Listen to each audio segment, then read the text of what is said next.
Numidini ki khongsatta Supreme Court ki judge mangana saba awang wathaki tim ama ngasi Imphal ki International Airport atunglakre.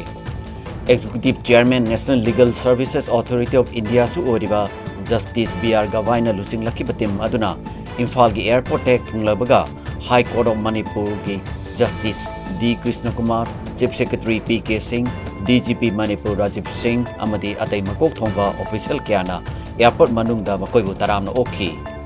Ngasi thunglakiba Supreme Court ki judge manga ki tim aduda Justice B.R. Gawai yauna, Justice Vikramnath, M.M. Sundresh, K.V. Vishwanathan, amadi Justice N. Koteshwar yaurokhi.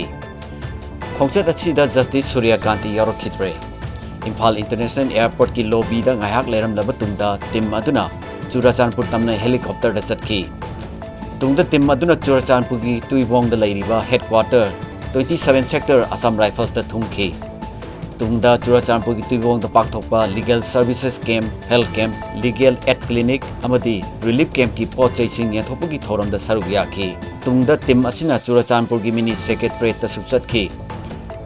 Ngasigi Churachandpur ki khongset aduda Justice N. Koteshwar di chatpa aduda yaukhide adumakpu mahak Moirang College ta hangliba relief camp tati tim asina yengsimba lakpada saruk yagani.